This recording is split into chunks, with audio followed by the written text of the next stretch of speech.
Nahayag naman ni Senator Lito Lapid sa Senate plenary ang kanyang suporta sa Senate Bill number 2797 o ang panukalang ideklara ang Pampanga bilang Culinary Capital of the Philippines. Ang buong detalye sa ulat ni Raymond Dadpaas.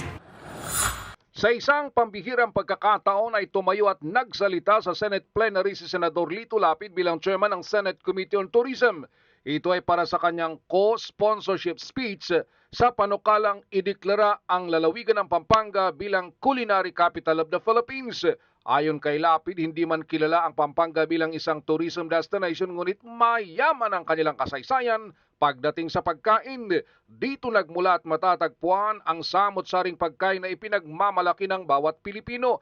Ilan sa mga ito ay ang sisig, kare-kare, adobong puti, adobong balot, kamaro, buro, humba at morcon. Marami ding kilalang chef ang nagmula sa Pampanga, gaya nina Nora at Sandy Daza, Lilian Lising Borromeo, Clarita Reyes Lapus ng Mamasita, Cloud Tayag, Saudel Rosario at Jean Gonzalez.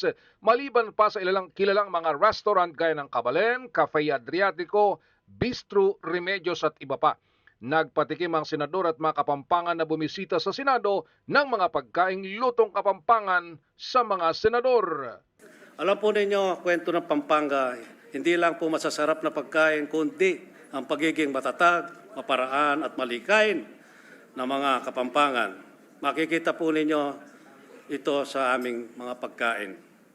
Mula po sa simpleng sangkap ay nakakagawa po kami ng masasarap na putahe, gaya ng sisig, kare-kare, adobong puti, adobong balot, kamaro, burong kanin na paborito ni FPJ, at tusino, kilalang putahe rin ng mga Pilipino sa buong mundo.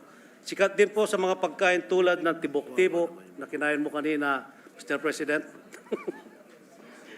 Bringhi, asadong matuang, Kapampangan, humba at murkon.